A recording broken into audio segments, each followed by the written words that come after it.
Más de 100 personas murieron por las lluvias torrenciales y las inundaciones súbitas que hubo en Texas, Estados Unidos.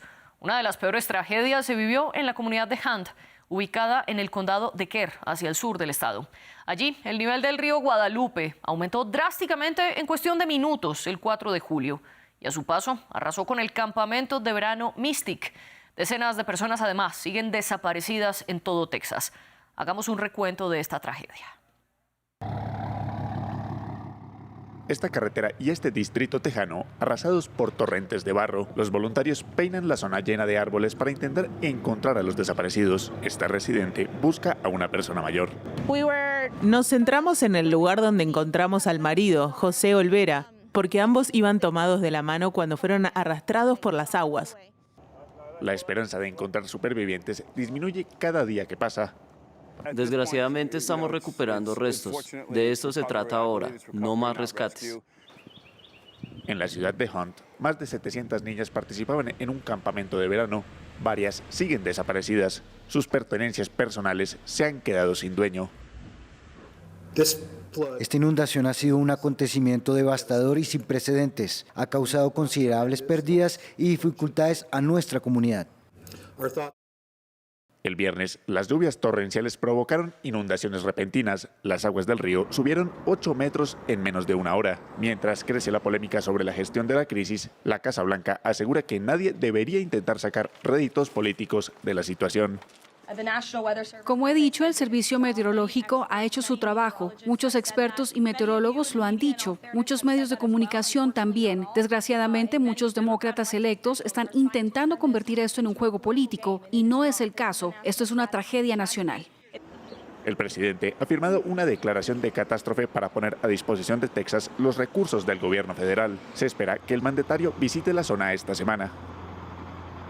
Como lo veíamos, la discusión política en Estados Unidos gira en torno a la acción de los organismos meteorológicos. Intentan los demócratas convertir la tragedia de Texas en un juego político, como alega la Casa Blanca, o sus críticas son acertadas al afirmar que los recortes de presupuesto y de personal en las entidades meteorológicas incidieron en la pérdida de vidas. Pues bien, eso es lo que discutimos hoy en el debate de France 24. Yo soy María Clara Calle y le doy la bienvenida a nuestros dos invitados del día que se conectan ambos desde Houston, en Texas. Hoy nos acompañan Albert Martínez, meteorólogo, geógrafo y director del canal Meteo, y Carmen María Montiel, candidata al Congreso de los Estados Unidos por el Distrito 18. Bienvenidos ustedes dos y bienvenidas también todas las personas que nos están viendo y nos están escuchando, porque el debate de France 24 también está disponible en Apple Podcasts, Spotify, Deezer y TuneIn.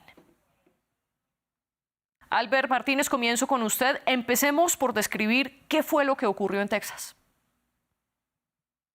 Una situación típica en esta época del año. Teníamos humedad que subía desde el Golfo, esa humedad desde el arranque de semana, desde el martes, empezó a dejarnos lluvia porque chocaba con las montañas que tenemos en el centro de Texas, el Edwards Plateau, y en el oeste del estado hay aire seco. Ese choque de masas de aire favoreció esos aguaceros que desde el martes se fueron dando en la zona de San Antonio, Austin, a lo largo del corredor de la 35. El miércoles fueron aumentando y es a partir del jueves cuando ya se empieza a ver en el pronóstico un evento de lluvia muy intensa para el fin de semana del 4 de julio. De aquí que el jueves empezaran a emitirse las vigilancias, ya en la noche aumentó el riesgo de inundaciones catastróficas y durante la noche del jueves al viernes es cuando escalaron las alertas porque realmente la gran cantidad de lluvia que caía en las montañas hizo que el río Guadalupe, entre otros riachuelos, creciera muy deprisa. Incluso con este crecimiento usted habla que es una situación típica para este momento del año. Carmen María Montiel, ¿está esto ocurriendo normalmente? ¿Es típico lo que estamos viendo?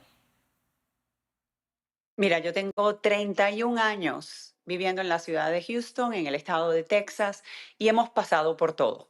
Hemos pasado por el huracán Rita, hemos pasado por la tormenta Allison, hemos pasado por el huracán Ike, hemos pasado por Harvey, ya estamos en la época de huracanes, y si no nos llega un huracán, nos llega una tormenta tropical o nos llega un coletazo de lo que fue una tormenta tropical, que fue exactamente lo que pasó este 4 de julio. Lo que llegó fue un coletazo de lo que fue llamado, se desintegró la tormenta tropical Barry y quedó estacionado en el lugar y hubo 26 pies de agua que cayeron en 45 minutos. Es muy parecido a lo que se vivió acá en Houston cuando Harvey en el 2017, donde el movimiento se quedó estancado sobre la ciudad, aunque el huracán no pegó en la ciudad de Houston, pero a medida que fue moviendo se quedó estancado y pasó. Esto es la madre naturaleza, esto es lo que pasa en esta época, no es culpa del gobierno federal. Se dicen que todos los empleados rápidamente, los demócratas han querido acusar al gobierno, pero todos los empleados de NOAA estaban en su lugar. Mucha gente ha dicho que no sonaron las alarmas y conozco gente que vive en la zona, con la inclusive hablé hoy y me dijeron que sí sonaron las alarmas. Lamentablemente, que caigan 26 pies de agua en 45 minutos es algo récord y es algo que uno no puede, como digo yo, la madre naturaleza cuando actúa es más violenta y más poderosa que todos nosotros. Y aquí, simplemente para contextualizar, cuando usted habla de 26 pies de agua, esto en metros equivale a cerca de 8 metros. Albert, mientras Carmen estaba hablando, usted negaba con la cabeza. Cuéntenos por qué. Bueno, es que no fue la tormenta Barry. Barry no tenía nada que ver con esta situación. Barry fue hace unas semanas, ya se deshizo y simplemente era humedad del Golfo con aire más seco. Nada que ver con un sistema tropical que fue hace unas semanas. Es una línea seca, que es una configuración meteorológica completamente diferente. Pero en esta época es habitual las lluvias en Texas y cuando estas ocurren en las cabeceras de los ríos como el Guadalupe, en la zona más montañosa que tenemos en el centro de Texas, es habitual que crezca muy deprisa.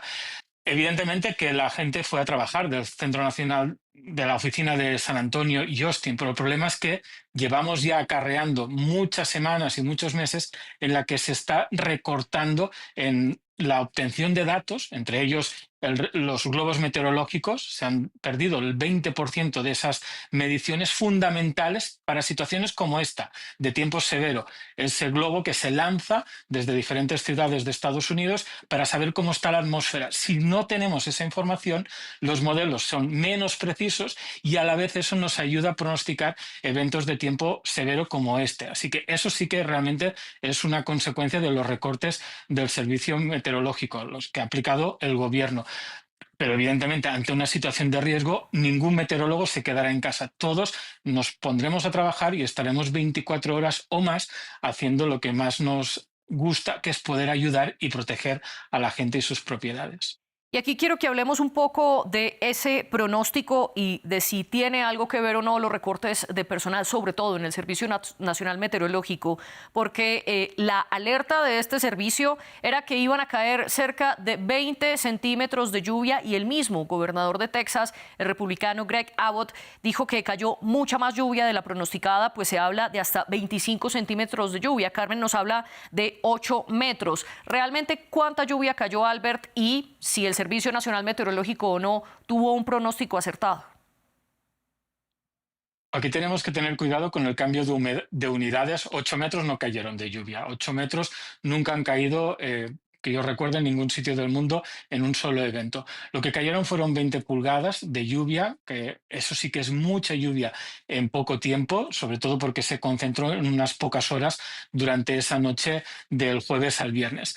El pronóstico mostraba el día anterior un evento de lluvias que podían ser catastróficas y eso se activa cuando realmente esperamos más de 10 pulgadas de lluvia. Pronosticar 20 pulgadas es imposible con los modelos habituales. ¿Por qué? Porque estamos hablando de una zona muy concreta del territorio, de modo que eso es prácticamente imposible de pronosticar. Pero ya se avisó el día anterior de que era un evento de lluvias catastróficas y eso estaba tanto en la discusión como en la vigilancia que se activó. En una situación como esta uno tiene que estar prevenido. Si tú estás al lado de un río, tienes que saber que si estás bajo una vigilancia de inundaciones, durante la noche o a lo largo del día siguiente puede crecer ese río. Y ahí es donde falló una parte de esa situación, ¿no? Que la gente no se preparó de antemano con la vigilancia que ya estaba activada el día anterior. En cuanto a los recortes, evidentemente se ha recortado en observación, pero también se ha recortado en proyectos de investigación. Y eso es fundamental porque, por ejemplo, si no tenemos acceso a datos del pasado, a datos climatológicos, es difícil de hacer que los modelos que intentan pronosticar el futuro sean más certeros, porque una de las tareas importantes es hacer lo que se conoce como reanálisis. Cuando ha ocurrido un evento, se compara lo que ha pasado en la realidad versus lo que mostraban los modelos y de esa manera conseguimos que los modelos en el futuro sean mejores y más certeros. Pero eso ya lo hemos perdido con los recortes. Así que sí, realmente hay un problema que iremos acarreando a lo largo de las próximas semanas y más ahora que estamos metidos en la temporada de huracanes. Aquí también quiero dar otro contexto, otro dato de contexto para darle la palabra a Carmen, y es que el Servicio Meteorológico Nacional hace parte de la Oficina Nacional de Administración Oceánica y Atmosférica, conocida por sus siglas en inglés NOAA. En febrero de 2025, cerca del 10% del personal de NOAA, de los más de 13.000 empleados, renunciaron o fueron despedidos dentro de la llamada oferta de renuncia diferida, que fue lo que propuso el Departamento de Eficiencia Gubernamental en ese momento, liderado por Elon Musk. Carmen, de esos recortes es en parte de lo que habla Albert, que están afectando la observación y la capacidad de investigación del Servicio Meteorológico Nacional y que las consecuencias se están viendo ahora con tragedias como las de Texas. ¿Qué responde usted? Mira, lo que te quiero decir es que voy a recapitular porque creo que he malentendido. Esta humedad viene de lo que quedó de la tormenta tropical Barry. Lo que subió 26 pies fue el río Guadalupe, que se sabía que venía esta tormenta y que iba a afectar. El nuevo budget acaba de ser pasado tan solo esta semana. Se ha reportado, y repito, que todos los empleados de NOAA, como hemos hablado por sus siglas, estaban en su lugar. Yo pienso que estamos hablando de una pérdida de más de 100 vidas. Todavía hay muchas personas perdidas y seguir tratando de echarle la culpa y politizar una tragedia tan grande como esta, donde familias han perdido a sus hijos, donde familias completas han sido perdidas, donde la gente ha perdido todo lo que tiene, tratando de ganar simplemente el tema de que esto fue la culpa, cuando tenemos un gobierno que está sobresaturado de empleados, no es la razón a la que tenemos que venir hablando. El gobierno ha dicho claramente que todos los empleados de NOAA están en su lugar, que fueron las aguas del río Guadalupe que subieron, y es impredecible. ¿Por qué no le echamos la culpa a los demócratas cuando pasó lo que pasó en Hawái o cuando pasaron los incendios de California? Eso no es culpa de Newsom, eso no es culpa del gobierno de Hawái. Vamos a dejar de politizar las cosas y vamos a pensar en las vidas que se perdieron, en el daño que se le han causado a tantas familias, y pensemos en los hechos que han ocurrido bajo los gobiernos demócratas, que nadie le está echando la culpa a la administración o le echó la culpa en ese momento a la administración. Es hora de que estemos de luto y tratemos de ayudar, como siempre ha hecho el estado de Texas, que nos hemos unido en los peores momentos de nuestra historia.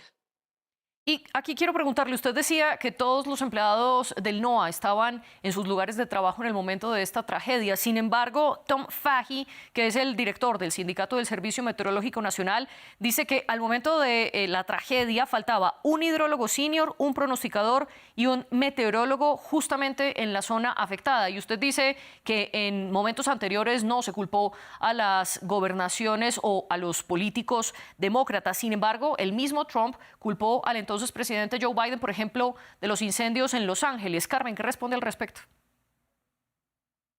Que es hora que dejemos, repito, de politizar este tipo de eventos, tanto en ese momento como en este momento, porque el gobierno ha dicho que los empleados de NOAA requeridos estaban en su lugar al momento de trabajo. El gobierno ha dado todo su apoyo a lo que ha ocurrido.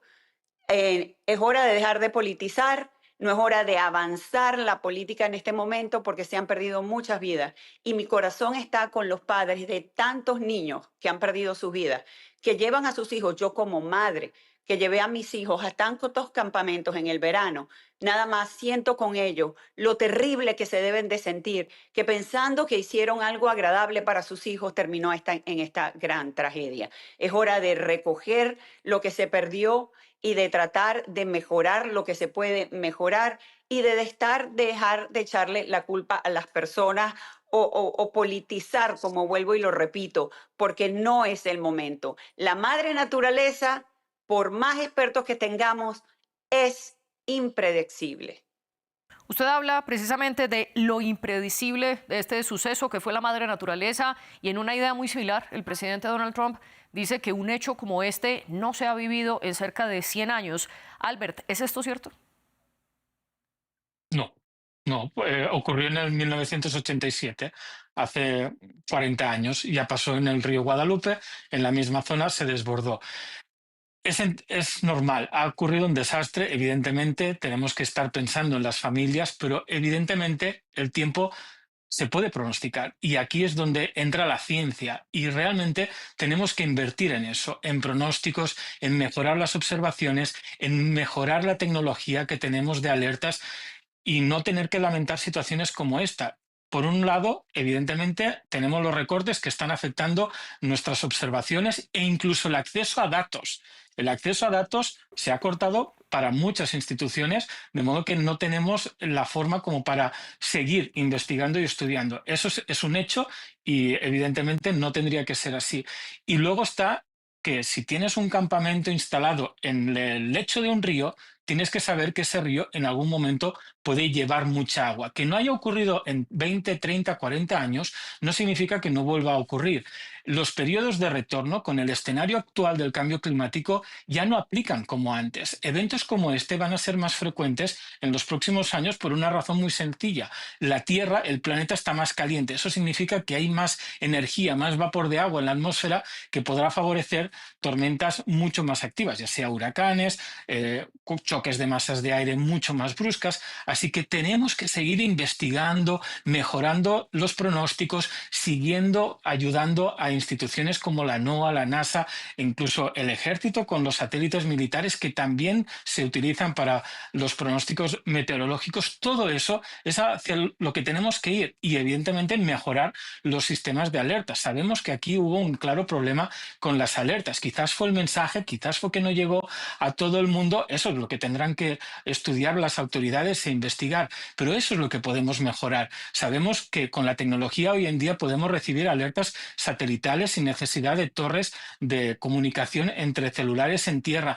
Tenemos muchas herramientas en nuestra mano, pero se tienen que usar y evidentemente esto costará dinero. La resiliencia climática es una realidad. Tenemos que empezar a cambiar la forma como vivimos. Si tenemos estructuras construidas en ríos y riachuelos, tenemos que moverlas, tenemos que trasladarlas a otro sitio, igual como se ha hecho en muchos otros estados ante la vulnerabilidad en cuanto a la llegada de huracanes, con las políticas, por ejemplo, en Florida, cosa que Texas va muy atrás en esas políticas, o con lo de los incendios en California o el tiempo severo en el centro del país. Si no, no podemos echarle la vista atrás y lamentar las consecuencias cuando muchas de estas situaciones evidentemente se pueden pronosticar si tenemos el dinero, los recursos y la gente para hacerlo.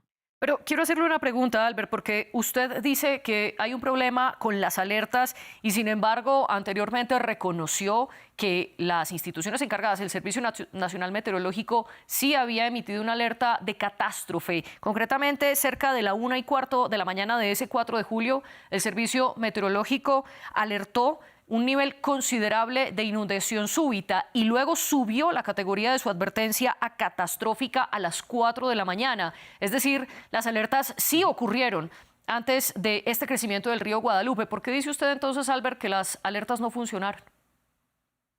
Porque hubo muertos. Si la gente hubiese recibido, es lo que tendrá que hacer las autoridades locales, investigar por qué la gente no actuó. Hay muchas hay muchas preguntas todavía que responder. Una de ellas es, ¿realmente sonaron las sirenas? Ellos tendrán que hacer un estudio y ver si sonaron o no, si hay o no sirenas operativas, si funcionaron las alertas a los celulares. Eso lo tendrán que investigar, porque por la parte meteorológica, en cuanto a la alerta, sabemos que se emitió y hay constancia de esto en los registros, pero no sabemos realmente por qué la gente no obedeció. Y allí también hay una parte de trabajo individual de cada uno de nosotros. ¿Cuántas veces, y aquí lanzo la pregunta al aire, cuántas veces uno recibe alertas en el teléfono, en el celular, y le hace caso? ¿Cuántas veces la gente, cuando ve un aviso de inundación repentina en el celular y ve la carretera cubierta de agua, no cruza esa vía? O cuando hay un aviso de tornado, no se pone a buscar refugio. Ese es otro de los puntos a tener en cuenta. Nosotros, como personas que vivimos, tenemos que entender que cuando hay una alerta no es porque sí, es porque realmente nuestra vida y nuestras propiedades están en riesgo y tenemos que actuar en consecuencia. Así que hay todo un grupo de preguntas que todavía no tenemos respuesta, pero evidentemente las alertas escalaron conforme estaba el pronóstico y se emitieron a tiempo. La cosa está en ver por qué no la gente falleció en este caso. Carmen, usted quería decir algo al respecto. Adelante. Mira, yo además quiero decir algo, como él mismo, él se contradice, se dieron las alertas, pero porque la gente murió, lamentablemente esto se fue de las manos, como digo yo, es la madre de la naturaleza, y yo he estado en momentos donde el agua empieza a subir, porque yo vivo en Houston, yo tengo 34 años viviendo y pasando por esto, cuando el agua sube, sube de una manera tan rápida que de verdad te dicen, bájate del carro y corre. Y la segunda cosa que quiero decir es que los empleados del gobierno que se les pidieron la renuncia fueron aquellos empleados que desde COVID no se presentaban a trabajar. Esos fueron los empleados que se les pidió la renuncia. O sea, que hubiesen renunciado o no, igual esto hubiese sido afectado porque estas personas tienen 4 o 5 años que no van a trabajar desde COVID, decidieron quedarse en sus casas. Así que estas son las cosas que tenemos que tomar en consideración. Claro que sí, tenemos que seguir investigando, claro que tenemos que seguir tomando medidas para evitar estas catástrofes que son muy frecuentes en el estado de Texas y también en Florida. Pero vemos como vemos, hay incendios en California, hay incendios en Hawái. Lamentablemente son fenómenos que afectan a toda una comunidad y que tenemos que trabajar en conjunto en vez de estarnos señalando los unos a los otros antes de seguir perdiendo vidas. Usted decía antes, muy relacionado con la idea que está planteando ahora de nuevo Carmen, que el gobierno estaba sobresaturado. Albert, ¿qué responde usted al respecto? ¿Estaban sobrando, por decirlo de alguna manera, estos funcionarios de NOAA, del Servicio Meteorológico Nacional? Yo creo que no. A mi parecer, es importante tener un equipo de meteorólogos que se dediquen 24 horas al día estudiando, analizando lo que pasa, investigando. Hay mucha tarea de investigación, de buscar el porqué de las cosas, entenderlo, estudiar el pasado, modelizar para el futuro. Eso es fundamental. Y insisto, las alertas se emitieron, el problema está en que quizás no llegó el mensaje como tenía que llegar y si no, no estaríamos haciendo este debate. Así que la situación es que necesitamos investigar más sobre esto, necesitamos mejorar los pronósticos y para todo esto necesitamos dinero. Eso está claro, no se puede hacer sin dinero. Y evidentemente no solo la parte meteorológica, también está la parte de territorio y allí es cuando ya entran las administraciones locales, los condados, los ayuntamientos, incluso el Estado, para legislar sobre dónde construimos las cosas para que evidentemente no tengamos que lamentar este tipo de situaciones. Pero aquí le pido claridad sobre algo que usted está diciendo, Albert. ¿Por qué ese mensaje no llegó? ¿Fue un error del sistema? ¿Fue por falta de funcionarios? ¿Fue por las personas que no hicieron caso a estas advertencias? ¿O qué fue lo que pasó y cómo mejorar esto? No, es que quede claro de una vez, las alertas se emitieron. Si no llegaron, no lo sabemos hasta que se haga una investigación y estudien si hubo algún problema o no con las alertas que tenía que recibir la gente. La alerta se emitió, no sabemos si llegó o no hasta que se haga una investigación y eso está en manos de las autoridades. Y es que ahora no hay duda aquí. Se emitió. Eso lo sabemos, hay el registro, hay el reporte, está publicado en las redes, en las páginas web, en el registro del Servicio Meteorológico, eso está, sabemos qué ocurrió pero si no llego a la gente, eso es lo que tendrá que estudiar o analizar o investigar las autoridades. Antes usted explicaba que estas situaciones van a ser cada vez más graves producto del cambio climático y que por ende se necesitan acciones para hacer a estos lugares más resilientes, más resistentes frente a estos cambios del clima que serán cada vez más extremos. Carmen, ¿qué acciones concretas se están tomando en Texas para ser más resilientes al cambio climático? Bueno, mira, nosotros aquí uno de los problemas que tenemos en el estado de Texas es que se ha alocado mucho dinero federal para reencauzar las aguas debido a que sufrimos de inundaciones frecuentes. Sin embargo, los gobiernos en las ciudades demócratas, el dinero está perdido. El dinero no llega a hacerse lo que tenía que hacer, a crear y a construir la infraestructura para evitar el problema de las inundaciones. Y eso es una de las primeras cosas que yo quiero hacer en lo que llegue al Congreso, es introducir una ley para que se haga una investigación de todo el dinero federal que ha sido alocado en la ciudad de Houston, en el condado de Harris, para precisamente prevenir este tipo de catástrofe que no ha llegado a ejecutar lo que se tenía que haber ejecutado. Y ese es un problema grave que tenemos. Claro que sí, yo digo, necesitamos el personal. El problema es que el personal que estaba trabajando en muchas de las oficinas federales desde COVID no estaban yendo a trabajar. O sea, que no hubiese hecho diferencia que hubiesen tomado el retiro o no, ya que necesitamos gente que se presente a trabajar. Tenemos que acabar con la burocracia en este país y tener un equipo de gente que ponga sus manos a la obra por el bienestar del país y por el bienestar de nuestra gente. Y Albert, sé que tiene usted poco tiempo, pero quiero preguntarle sobre el FEMA, que es precisamente esta agencia federal para el manejo de emergencias y que es la que suele atender catástrofes como esta. Tiempo atrás, Donald Trump afirmó que él intentaría acabar con este organismo. ¿Usted considera que es un sobrecosto el FEMA? No, absolutamente no. Evidentemente es fundamental una agencia que a nivel federal se encargue de ayudar a la población y eso es necesario y más en el panorama que estamos mencionando, que con el cambio climático eventos extremos van a ser más frecuentes. No solo inundaciones, también los huracanes pueden ser más fuertes, las inundaciones en California, los incendios, las tormentas invernales. Es importante tener una agencia que esté por encima de los estados, porque es nuestra vida la que depende de ello y evidentemente eso viene de nuestros impuestos. Yo encantado de pagar impuestos y que ayude a proteger nuestro territorio.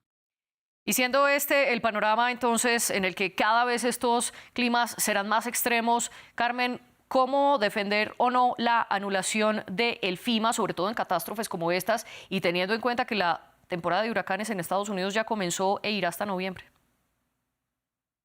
El problema es que todo el dinero de FEMA fue utilizado para los inmigrantes ilegales, para darle casa, para darle beneficios. Y a la hora que cuando hubo, por ejemplo, el huracán en Carolina del Norte, todo el dinero de FEMA fue gastado en inmigrantes ilegales. A eso es lo que se refiere el presidente Donald Trump, que el dinero de nuestros impuestos no está siendo utilizado para momentos como estos, para que cuiden y protegen y le den beneficio a los ciudadanos que pagamos impuestos, sino para la cantidad de inmigrantes ilegales a los cuales Joe Biden les abrió las puertas. Y por eso se está hablando de una reestructuración o una reiniciación de FEMA para que esto no vuelva a ocurrir. El dinero de las instituciones federales que es creado para cada uno de los eventos que se necesitan, como es FEMA, tiene que ser utilizado para lo que es, no para personas que no tienen derecho a ese dinero. Como taxpayer, no estoy de acuerdo que todo el dinero de FEMA haya desaparecido en inmigración ilegal. Albert, ¿qué responde usted frente a lo que plantea Carmen? ¿Ha habido un desvío de dinero tanto en FEMA como en NOAA? Bueno, yo no me voy a poner a hablar de los números porque no los tengo delante, pero simplemente si estamos en este país tenemos que ayudarnos unos a otros. No podemos voltear la cabeza hacia un lado y decir yo te ayudo a ti, pero al que está al lado no le ayudo. No es así, las cosas no tienen que ser así. Tenemos que ayudarnos entre todos y más en situaciones como esta y todos sabemos que muchos de los trabajadores que ayudan a la reconstrucción, a la recuperación, son hispanos y latinos. Así que tendríamos que tenerlo en cuenta. Y brevemente, Carmen, usted Yo estoy hablaba de hablando una de reestructuración de hispanos y FEMA. latinos. Sí, Yo no estoy hablando de ya le voy a dar hispanos y la palabra, latinos. pero antes quiero también hacerle una pregunta. Carmen, usted hablaba de reestructuración de FIMA. Sin embargo, no es solo una reorganización de esta entidad, sino que FIMA ha perdido cerca de un cuarto de todo su personal de tiempo completo y una quinta parte de los oficiales coordinadores que gestionan las respuestas a los desastres. De hecho, FIMA pasó de tener cerca de 6.500 empleados a menos de 2.000 en mayo de 2025. ¿Cómo explicar esta pérdida de empleos, sobre todo en momentos en los que los climas son cada vez más extremos? Bueno, porque el dinero, vuelvo y repito, el dinero no está haciendo. FEMA fue creado para manejar desastres naturales. Y de hecho, todos nosotros aquí en Texas, el seguro que tenemos que tener de inundación no es a través de ninguna compañía de seguro, es a través de FEMA. ¿Cómo es posible que ese dinero no se use para los desastres naturales, sino para inmigración ilegal? Yo soy latina y fui inmigrante ilegal. Hoy por hoy soy, legal, porque yo siempre digo, soy una inmigrante legal y soy ciudadana. Yo no estoy de acuerdo que una institución que el dinero fue hecho para desastres naturales sea usado para traer inmigración ilegal.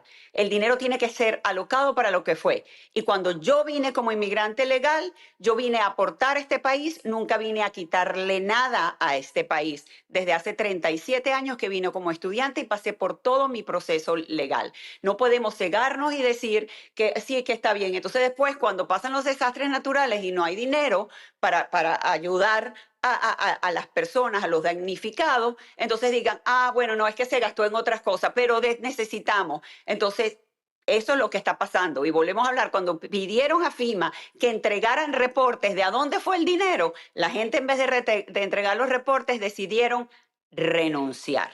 Es un problema grave que tenemos de burocracia y de corrupción que pasó en este país en los últimos 4 años. Aquí simplemente quiero hacer una aclaración precisamente en la misma página de FEMA, porque esta acusación que usted está haciendo se la han hecho a la entidad en Estados Unidos incluso desde el 2024 en plena campaña electoral. Y en ese momento FEMA respondió que era falso que ellos estuvieran desviando fondos de las necesidades de respuestas ante desastres para situaciones migratorias y que realmente todo el dinero sí lo utilizaban en respaldar a las personas que vivían estos desastres. Carmen, muy brevemente, su comentario frente a esta postura de FEMA. Entonces, ¿por qué no hubo dinero para ayudar a los damnificados del huracán en Carolina del Norte? Eso es una realidad. Cuando el huracán de Carolina del Norte, los ciudadanos de Carolina del Norte, estas son las alturas que estas personas no han sido ayudadas porque FEMA no tenía el dinero y fue reportado que fue dado para inmigración ilegal. Volvemos. Entonces, ellos dicen, como digo, dicen una cosa y dicen otra. Lamentablemente, esto ha sido muy triste, se han perdido muchas vidas. Texas está de luto. Albert, muy brevemente quiero preguntarle qué puede venir entonces para Texas. Sabemos que estamos frente a hechos meteorológicos, pero ¿hay algo que se pueda hacer para prevenir un desastre igual? Estar preparados a todos los niveles, tener buenos pronósticos, tener gente que se dedique a investigar para mejorar estas situaciones, para que se puedan pronosticar mejor, eso por un lado. Luego tenemos que conocer nuestro territorio, tenemos que mejorar las infraestructuras, tener rutas de evacuación en el caso de la llegada de huracanes, tenemos que tener infraestructuras locales que puedan ser capaces de soportar crecidas de ríos, incendios en las zonas de vegetación. Evidentemente nosotros tenemos que adaptarnos, es lo que conocemos como resiliencia y eso es fundamental. Tenemos que trabajar en esa línea porque eventos como este, como os digo, van a ser más habituales en los próximos años. Así que es en todo el nivel, desde el nivel individual, administración local, condado, estatal, gubernamental, que se tiene que trabajar para mejorar el futuro, porque vamos a un escenario que nunca antes hemos visto. Así que tenemos que adaptarnos con tiempo y no tener que lamentar las consecuencias. Y para concluir muy brevemente nuestro programa, le pregunto a los dos, comenzando por Albert, ¿está Estados Unidos preparado para estos desastres? La verdad es que no sabemos qué tipo de desastres nos llegarán y en el rumbo que vamos ahora, yo diría a nivel personal que cada vez estamos menos preparados y es como retroceder en el tiempo. Como os decía, estamos perdiendo el acceso a muchos datos meteorológicos, estamos perdiendo la obtención de mucha información meteorológica que se tendría que estar obteniendo a diario y que debido a los recortes ya no se está haciendo. no tenemos acceso, bueno, se extendió un mes el acceso a datos importantes como el satélite militar de microondas, fundamental para el análisis de los ciclones durante la noche, momento en que estos se pueden intensificar. Todo esto hace que en vez de ir hacia adelante estemos yendo hacia atrás y estaremos en 2025 en plena temporada de huracanes y parecerá que a nivel científico, a nivel tecnológico, hayamos retrocedido 10, 20 años atrás debido a todos estos recortes que se están dando. Así que en los próximos años, si no cambiamos la forma de cómo estamos viendo el territorio, cómo estamos viendo el tiempo, el cambio climático, realmente tendremos problemas muy graves. Carmen, y muy brevemente, ¿está Estados Unidos preparado para estos desastres? Mira, yo pienso que se hace lo que se puede, se ha alocado el dinero. ¿Estamos preparados a que la madre naturaleza nos sorprenda? Yo creo que nadie puede predecir eso nunca. Yo creo que el ser humano, y no solamente la ciencia, se prepara lo mejor que puede y el ser humano se prepara. Yo estoy preparada para cualquier cosa que ocurra, ya que vivimos donde vivimos, pero Madre Naturaleza siempre nos puede dar una sorpresa. Yo me tengo que retirar ya porque tengo otra entrevista, así que les doy muchas gracias, ¿ok? No se preocupe, Carmen. María Montiel y Albert Martínez, también terminamos nuestro programa. Les agradezco infinitamente su participación. Este programa fue producido por la jefe de edición Laura Garzón y la jefe de invitados Tania Herrera. Gracias a ustedes una vez más por elegirnos.